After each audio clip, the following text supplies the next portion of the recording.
Well, hello there, everybody. Josh Cantwell here, CEO at Strategic Real Estate Coach and Freeland Ventures. Welcome back to another episode of Strategic Real Estate Coach Radio.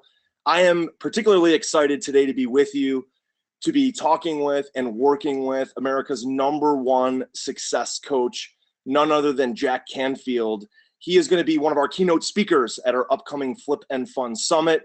And we've been able to, over the course of the last couple of months, finally get to the point where Jack and I could match up schedules. And so I'm very honored to spend time with him today, sharing ideas on peak performance, sharing Jack's success principles that he shares with enormous crowds through his books and his seminars around the globe. And so we have a very special opportunity to be with Jack today to give you a small amount of background on Jack. If you're somehow been living under a rock for the last 20 years, Jack has been speaking around the world about his success principles, sharing his concepts and ideas for peak performance in a number of different books. Most of you probably know him as the author and founder of the Chicken Soup for the Soul series, which started out with an initial goal and objective of selling over 1 billion books, and they're more than halfway there. And I started hearing about Jack as a young man, my father as an entrepreneur, listening to Jack's material. And so today is an extremely fun and exciting day for me, interviewing not only one of my mentors, but one of my father's mentors in Jack Canfield. So Jack, thanks so much for carving out some time to share with us today. My pleasure, Josh. Thanks for having me. Absolutely. So Jack, let's jump in. Tell us a little bit about what you're up to today. For those of our members, again, our crowd is a crowd that's going to be very, very familiar with you. But I always like to start when I interview somebody new and find out what exactly are they working on right now? What's the newest and exciting venture or speaking engagement or business that you're involved in today? Well, really what we're doing now that has me most excited is we're training trainers around the world. And I've spoken in over 50 countries. And what happens is people always go, I want to learn to do what you do. And so we decided another goal after we were clearly going to hit our 1 billion books sold.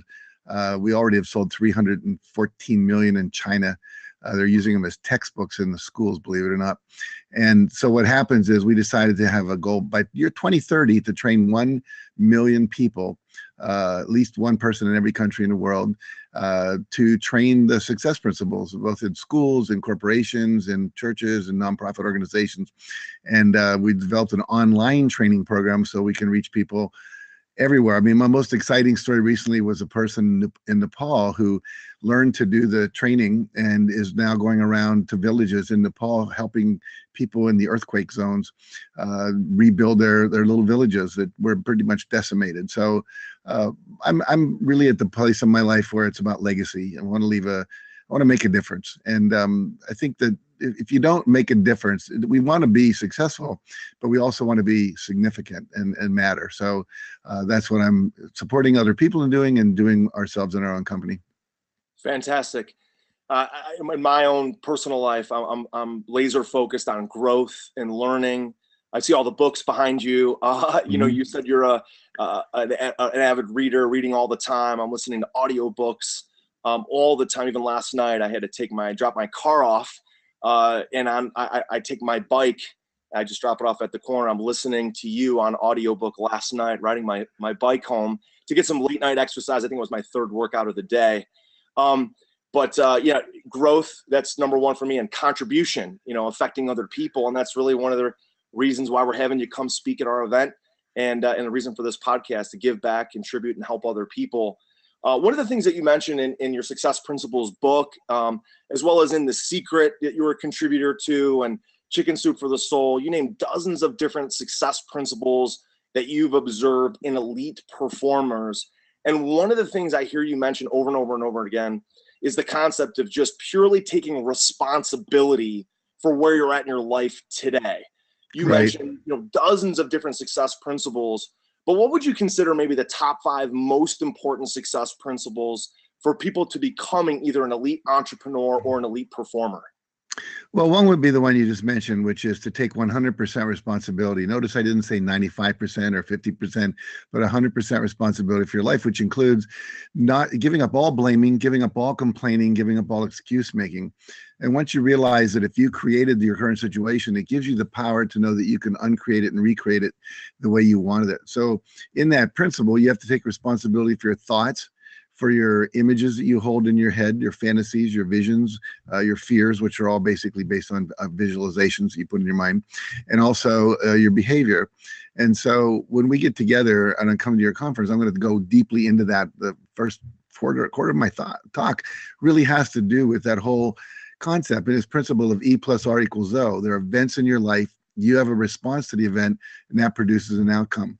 I just saw a quote the other day from Richard Branson. I loved it. I don't know if I memorized it perfectly yet, but he said the basic idea was, when you're an entrepreneur, you're going to make a lot of mistakes. The trick is how you respond to the mistakes. So the mistake becomes a new event. And then if you respond by reacting to it in a negative way, giving up, feeling bad, etc., getting angry at the world, blaming someone else for it, then you're not going to get where you want to go. And so life is an experiment. You keep experimenting and then responding to the feedback.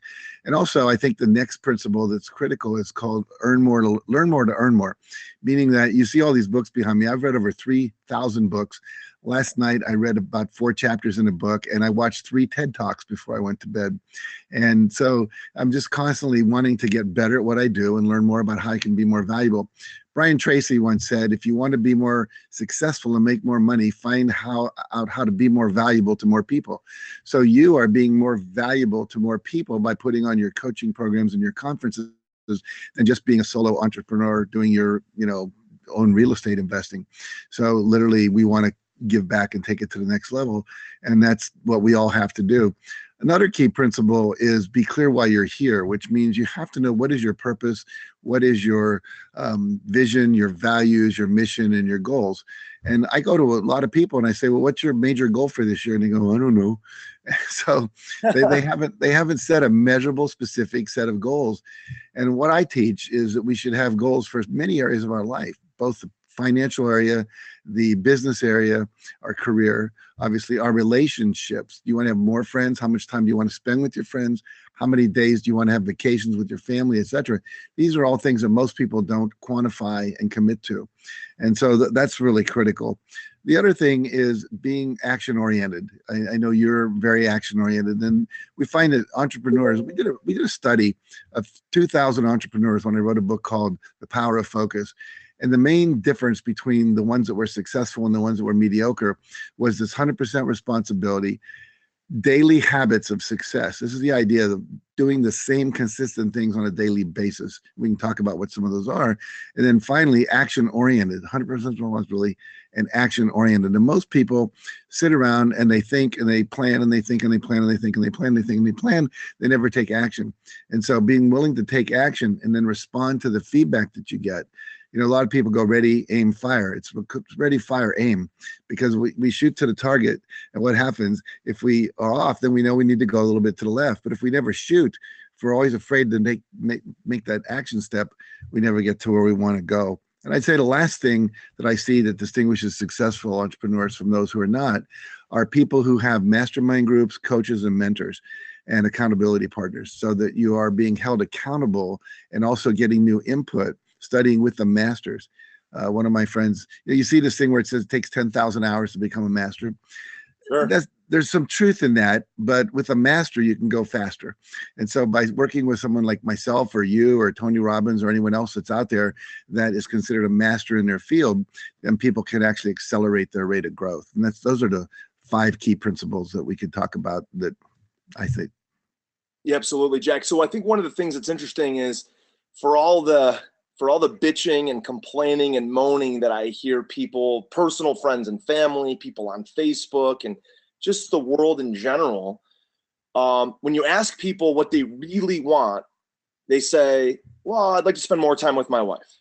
Well, I'd like to make more money or be financially free. It's like a preference. It's like a wish. Yes. It's not really a goal or a decision. They decide on it. It's like they don't cut off all other options. They say, well, I'd like to do this, but if it doesn't work out, I'll still try this or maybe that. It becomes a preference. It becomes a wish, and it's not really a goal. And so I think the word even goal or goal setting or setting a new standard for our lives, if you will, is just been significantly eroded. I don't know why that is, but people just say, well, I have a goal to do, make more money. I have a goal to be in the top 5 in my, sales category, or I have a goal to buy 50 rental properties. Well, really, none of those are quantifiable. 50 rental properties could mean totally different numbers of income. Each door could produce $250 a month or $1,000 a month. It could be commercial or rental. They're just not very clear. And I see this over and over and over again. And you probably see it too. So maybe just talk to that for a minute of the difference between the wish list or the preferences, and how do people really dive in to actually know exactly what they want? Because the world will give us what we want so long as we focus on it. I just don't people think they have enough dialed in focus of what they truly want to get. How do people determine that, write it down, and focus on it more often? Well, first of all, I just want to agree with you 100%. That's why we wrote a book called The Power of Focus, as well as the Success Principles. And the reality is that most people have these vague wishes or vague intentions. I want to live by the ocean. Well, which ocean? What kind of house? How many square feet? Where do you want to be there by? More time with my wife? Well, is that a day? Is that an hour a month? What does it mean? And so if you say, I'm going to spend every Saturday all day with my wife doing whatever she wants to do, saying, tell me more, dear, which is something John Gray teaches us. Sure.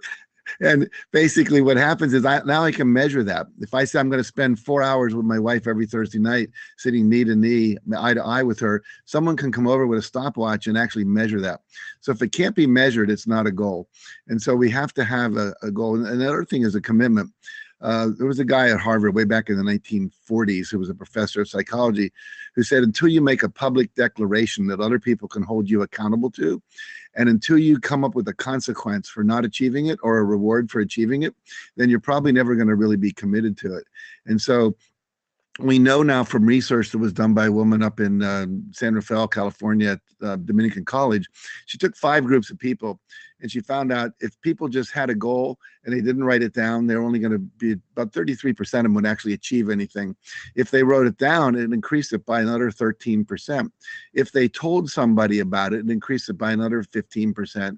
And then if they had an accountability partner that they had to check in with, whether it was a coach, a mentor, or an accountability partner, it was about a 43% improvement from just thinking about it to actually doing those other things. That's why having an accountability partner, making a public declaration, putting it on your website, telling all your friends, having pictures on the refrigerator of what it is that you're going to commit to, and a goal that's stated.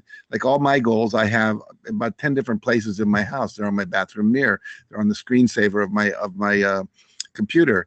They're in my cell phone. So they're always in my face. And I know exactly what I've committed to, and I'm being reminded. Because the big key for most people is we'll make a decision and kind of put it in a drawer, and we don't hold ourselves accountable to it on a daily basis. And then schedule time. I teach something called the rule of 5, Josh, which says every day do 5 specific action steps that will help you achieve your breakthrough goal. Your breakthrough goal is your major goal, your business goal, like, triple my income, or again, we'd have a dollar sign, to that, whatever that be, earn 500,000 a year in real estate, or become a real estate millionaire by January 15, 2019, whatever. So those are the kinds of things we have to do. And we've got to keep it in front of ourselves. And so if you're in a mastermind group or have a coach or have an accountability partner, then you are being constantly pulled back and focused and kept in line. People often ask me, if you could only teach one principle, what would it be? It would be accountability partners and mastermind groups. Second would be meditation. And third would be action orientation with daily disciplines. That's fantastic. That's fantastic. So, Jack, tell us about some people. I know you and I talked, kind of get prepared for this interview. I know there's a number. I mean, there's just hundreds and hundreds, if not thousands, of people who successfully use your principles.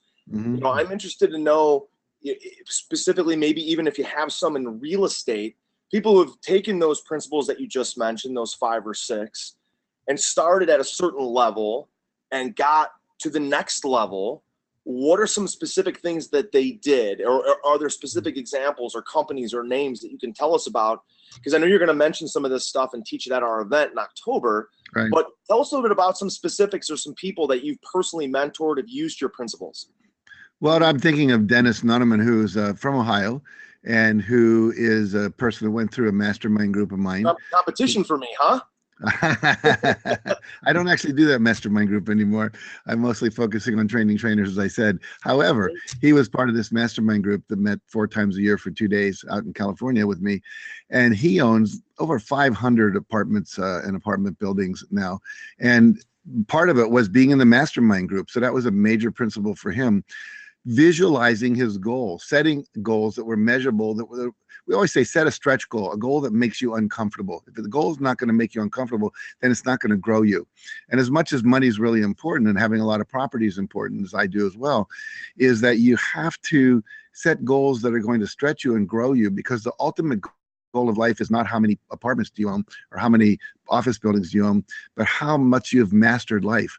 The ability to master your emotions, master your mind, master enrollment, master finance, all that stuff. So I always say, if you want the fastest way to spiritual growth, it's called get married, have children, start your own business, because everything that's not clear is going to come up in front of you. All the obstacles, the internal mental beliefs that stop you, and the fears and so forth. So he has an accountability partner that he's been meeting with 7 days a week. I only recommend 5, Monday through Friday, but a guy named Charlie Collins, who is suffers from not being able to see 100%. He actually has a company where he sells machines that help you see and computers that talk to you and all this kind of stuff. And they've been masterminding together for, I think now, probably 10 years. And they've never missed a day. And so masterminding with your partner, very critical. Dennis is also someone who gives back. He's very much, I teach gratitude and appreciation. Dennis has actually hired me to speak to his kids' school. He's given away a Success Principles book to every graduate of that school every year since he got involved with me, and he makes a big difference in his community. He gets out of his house and goes out and connects with people. You know, most people sit around and think they can do everything on the internet today, and it's really relationships. If you build strong relationships, one of my good friends is a guy named Ivan Meisner, who started BNI, Business Network International. He has over 6,500 networking clubs around the world. Wow. And what he teaches is when you go out to network, that's first called visibility, then credibility, then profitability. And most people are always handing out their business card hoping they'll get a deal tomorrow. But if I find out who you are and I ask you, I say, Josh, what's your number one goal? How can I help you? And then in some way, I actually help you. I send you a reference, I introduce you to somebody, etc. And then you now have credibility as opposed to, in addition to visibility. Now I can go for profitability, ask you for something after I've gone out and contributed to your success in some way. So all those are things that Dennis did that he learned from me. That's fantastic. So to your point about, building companies and building businesses, it really is all about, the people. You've built an incredible organization. You've spoken around the world. We have an incredible business, and it's really all about the people. I've made mistakes in the past of building businesses the wrong way. We didn't build infrastructure or hire the right people. And a lot of the people in our crowd and people going to listen to this interview, they're interested in building themselves, whether it's their real estate business, whether they're buying and fixing and flipping properties, whether it's a rental portfolio, and they can't do it all by themselves. Correct. And so help us understand, what tips and strategies do you have that you give to successful entrepreneurs and peak performers to find and locate and train and retain incredible staff to help them build their companies? Well, the first thing is, I always tell people, you get a lot of solo entrepreneurs. They're doing it all by themselves. So the first thing you have to hire is an executive assistant, someone that can do the work that's less important, to allow you to free you up to do the research, to make the relationships, to do the selling, the buying, the analysis that you can do at the highest level. So that's the first thing. Second is, you want to hire people for character and personality and enthusiasm and passion and vision. You want them to share the same vision that you have, even though they may be doing a different job. They understand your why, and they get passionate about supporting you in getting that job done and making sure it supports them in getting their vision accomplished as well. Secondly, well, I'll just tell you a quick story. I was interviewing a guy who was the manager of the Ritz-Carlton Hotel in Singapore. And I asked him how he hired people. And he said, I hire people based on their personality and their character and their commitment to excellence. I can always train them how to make a bed in a room. I can train them how to work in the restaurant. I can train them how to be a bellman, whatever it might be. He said, when I'm hiring someone that for cleaning up a room, like a housekeeper, I say, when you're done working, what's your experience when you look at that room you've just finished? And they say, I stand there and I see the perfection and the beauty of that room. And I created out of this huge mess I walked into. He says, I've got the right person because I know that that person's going to be stimulated and inspired by doing the job I need to be done. So the second thing is you've got to provide training. My mentor, W. Clement Stone, who was worth about $600 million when I worked for him back in the 1960s and 70s, he would train salespeople by, he'd say, just follow me today and watch what I do. And he'd spend a whole day with the person. The next day he'd say, now we're going to have a cup of coffee after I worked with this first person. And I want you to tell me, what did you notice I did? And then he said, well, you left out these three things. So next time focus on watching me do those three things. So they go do that. And then they walk in to the president of the bank or something, and they'd be halfway to the desk and he'd say, this one's yours. He wouldn't warn them at all. And then they would go out afterwards and say, how do you think you did? Well, you missed this and you missed this. So next time I'm going to do it. You watch me do those two things. You'll master it. Fourth time, walking in, it's your turn. Remember those two things we talked about. By the end of 2 or 3 days, he had super salespeople because he was willing to invest the time in them. And so it's really critical that you do that. And then finally, I would say you want to, in our company, we anyone can come to me with any request to go to a training, and we almost 99% of the time say yes, because I want my people to be trained. Like right now, we're developing a couple of new salespeople, and for a long time, I did not have salespeople. We were with Chicken Soup to Soul, we were order takers, and then all of a sudden we realized we better start training salespeople because you can see the sales starting to go down as anything has a curve to it. And now I've got 5 salespeople who are amazing. We just hired a new one, and she's coming up to speed. And lastly, I would say you've got to appreciate your teams. You want to retain them, you have to appreciate them. And obviously people want to be paid well, but the point is we did a survey of 2,000 companies where we asked them, we gave them 10 things that we thought motivated employees. Said rank order them. The managers rank order them totally different than the employees. The employees, the managers thought that money and opportunity for progression and visibility and getting lots of feedback in front of people was the thing that would motivate them. Money and significance, right? Money and significance. That's what they thought. The managers thought money and significance were the 2 things that were important. So what did the employees? The employees ranked appreciation, feeling in on things, and there was a third one I'm forgetting right now, but the point being that they were absolutely what the managers had at the bottom, the employees had at the top. And so appreciation doesn't cost anything. And there's a great book called The 5 Languages of Appreciation in the Workplace by Gary Chapman, where we find out. So for me, words of affirmation is how you appreciate me. My wife, it's giving her quality time.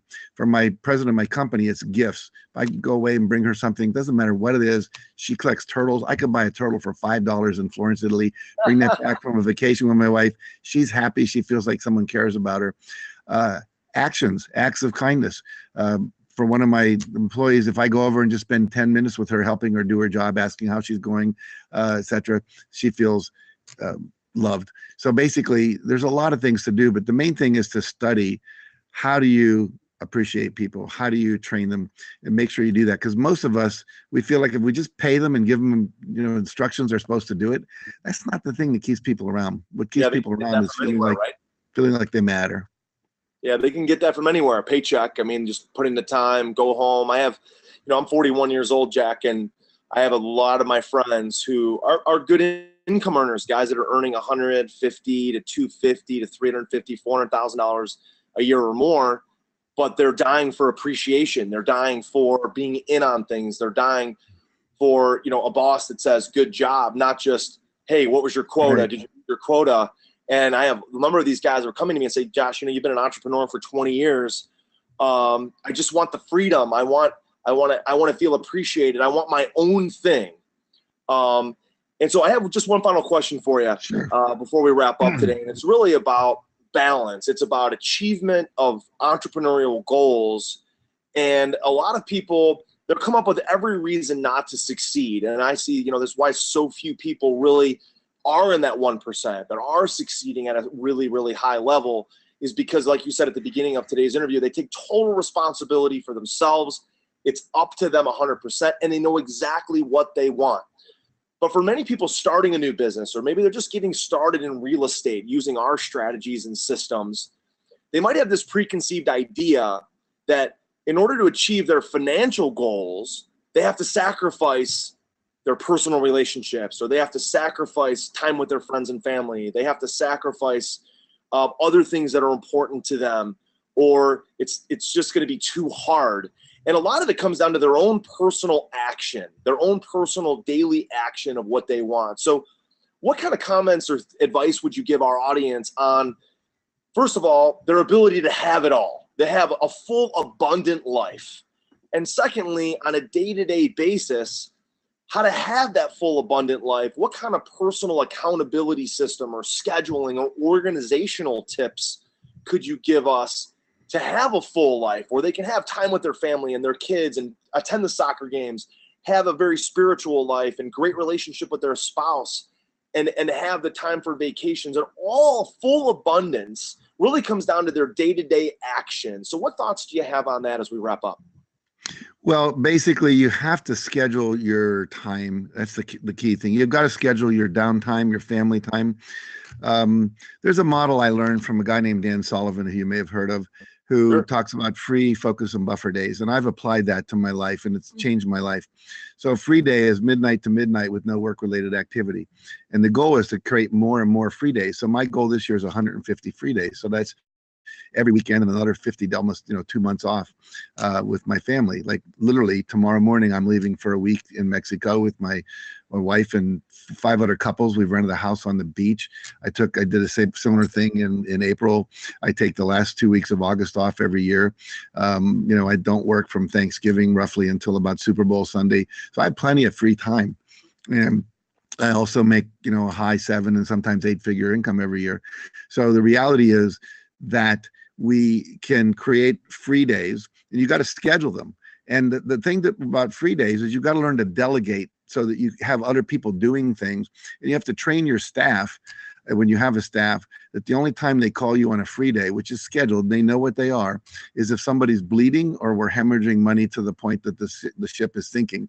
And, Right. and I've taught my kids that, and I've taught my staff that, my secretary that, which means you have to empower your staff. You've got to get rid of the idea that I'm the only one who can make important decisions.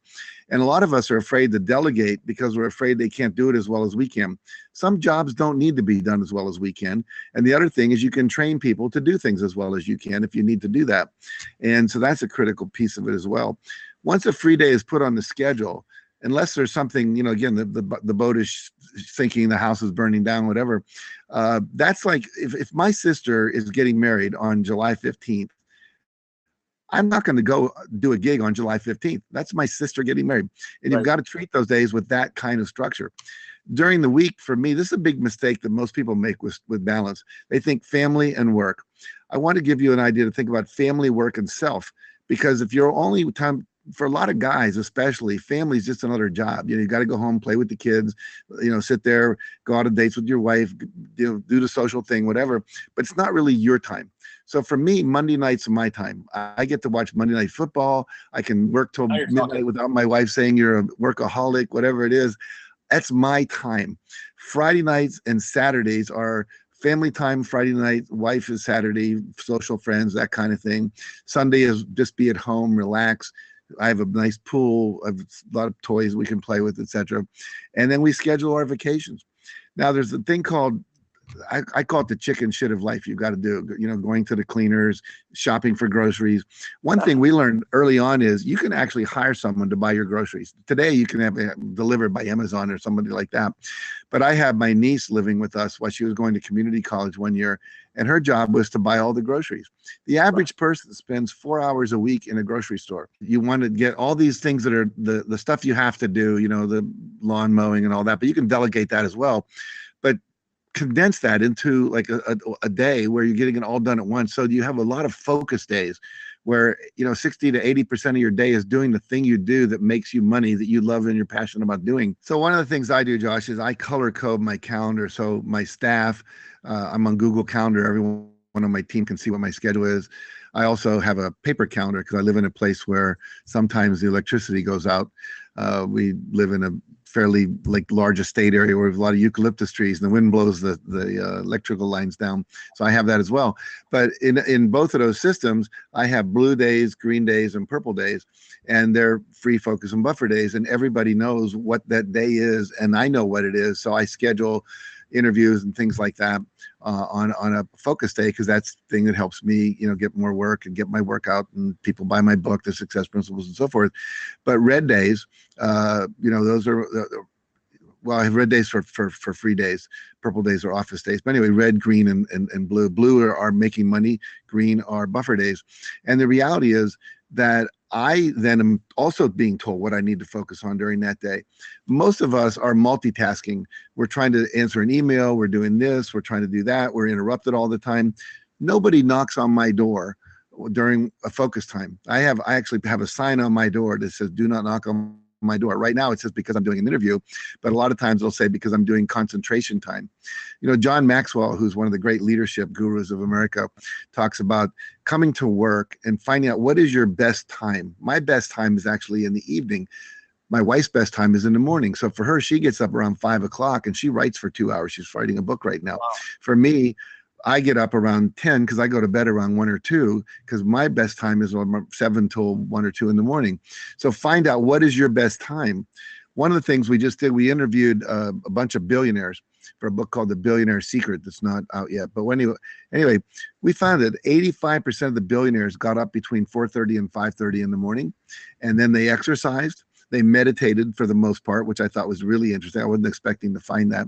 And then they planned their day. They visualized their day. They did a gratitude exercise. And then after they would go exercise, take a shower, and they were out running in the world being successful by around 6:45, 7 o'clock, 2 hours ahead of everyone else. So if you can carve out that time for research, for writing, for selling, for listing, for whatever it is you're doing, and ask yourself, what are the 2 to 3 activities that I love to do that most produce my income? And for me, it's doing interviews like this. It's writing books. It's showing up and speaking. It's running workshops. And it's coaching and counseling and consulting. Everything else is just buffer day activity. And so like today, I'm doing 3 or 4 different interviews. I'm writing some stuff. I'm getting ready to go away tomorrow. I'm cleaning up all that stuff like you often do. Do you ever notice how the day before a vacation you get 9 times more done? Oh yeah. And so this is one of those days. It's all about Mexico. Your success days, your focus days can be like that. In other words, why wait until it's the day before a vacation where you start saying, "Don't bother me, not interested in the joke, I'm not going to answer that kind of email. I'm going to be focused. And literally, when you get that kind of passion and focus and discipline, your life transforms. Yeah, that's fantastic, Jack. I really have appreciated your time today. And guys, listen, Jack is been so gracious to agree to come keynote speak at our event. The Flippin' Fun Summit is October 20th through the 22nd. And because of this special interview with Jack, this special live interview, and Jack, by the way, we're recording this on my 10-year wedding anniversary today. This is something I will never forget for the rest of my life. My wife and I are very close, and she's been in a situation where she's been helping raise our kids, and she was a former vice president at a bank, and she essentially retired. And in about a week, my kids are going back to school, and my kids are going to be in 4th grade, 2nd grade, and kindergarten. They're all going to be in school. And my wife is looking to get back into the business world, but she's going to be an entrepreneur instead of a vice president at a bank. She's going to be working with me. And she's going to love to hear this interview. It's probably something we'll never forget on our 10-year anniversary to have spent this time with you. And for her, it's especially important because she's learning now how to manage herself without a boss saying, "Here's what you have to do and when you have to do it. Here's how to help grow our real estate business." She's going to be adding units to our rental portfolio and working with students and working with our social media accounts. Very, very fun. And just kind of all the moons kind of aligning today to make this happen. So I really appreciate your time. And so, guys, we have a live event special because of this interview. You can go to flipandfund.com/Jack. Flipandfund.com/Jack. And on that website, you're going to see a special opportunity to get 86% off our live event ticket price. You're only going to find that link through this interview. That will be available on our website up until the time we start the event or until the event sells out. Again, October 20th through the 22nd. And not only are we going to be teaching our real estate training systems to help you grow and scale your real estate business, but as you know, Jack is going to be our keynote speaker Saturday night. He's going to do a deep dive into these success principles, and you're going to see and hear from him live. And so, Jack, we really appreciate your time. We look forward to that very, very much. Jack, I just want to wrap up with this one final thing. There's so many things you talked about today. I think just to summarize this in my own words, it really starts, guys, with taking responsibility and knowing it's your life. It's not how all these other things are coming at you and all the different conditions and things that are happening in your life. It's your reaction to them. As Jack mentioned, it's your response to what's happening in your life. If you have a family member that needs help, maybe is an addict or has problems or has financial issues, that's a situation. How do you react to that to help them, right? If you are a new startup entrepreneur and you don't know a lot about real estate, well, that's a situation. It's how you're going to react to it, where you're going to get the education, how you're going to frame up your schedule, your time, and get organized to take responsibility for your life. So important. The other thing, Jack, that I really love that you talked about was appreciation and gratitude. There's so many opportunities where other people are impacting our lives in positive ways. And our world right now tends to be a very distracted, negative world. And I think we can reposition ourselves and how we're focusing by giving appreciation and gratitude towards others. So important, so important. So, Jack, any final words or thoughts based on all the things we've talked about today that you'd like to leave our viewers and listeners with? No, just that I'm looking forward to working with you at your conference, and I'll be teaching a system as well. We talked all over the place today, but there is a system of success that I'm going to be sharing. It's like knowing the combination to a lock. If you know the combination, doesn't matter if you went to high school, college, graduate school, or never graduated at all. Doesn't matter if you're black, white, young, old, male, female. A lock has to open. The problem is most people are missing some of the numbers, or they have the numbers in the wrong order. So success is doing the right thing in the right way at the right time in the right order. And that's, I know what you teach in your system. We're going to teach the psychological dimensions of success and some of these activities that when you do them, it doesn't matter what area you're trying to get success in, whether it's relationships, real estate, entrepreneurism, or health or fitness or whatever. So I'm really looking forward to being with all of you out there, and we're going to have a great time. Fantastic. So there you guys have it. So there's our interview today with America's #1 success coach and author of Chicken Soup for the Soul, as well as many, many other success principle books, Jack Canfield. If you've enjoyed the interview today, please just leave us a review, leave your questions or comments on our blog or right inside of iTunes, inside of our podcasting station. And also, of course, I'm sure everybody's going to leave us a 5-star review. So thank you for that. We appreciate your time and effort. And so this is Josh Cantwell and Jack Canfield signing off, and yet another episode of Strategic Real Estate Coach Radio. We look forward to seeing all of you at the Flippin' Fun Summit, October 20th through the 22nd in Las Vegas, Nevada. Check out our special link at flippinfun.com/Jack. Thanks so much for being here, and we'll talk to all of you very, very soon. Take care.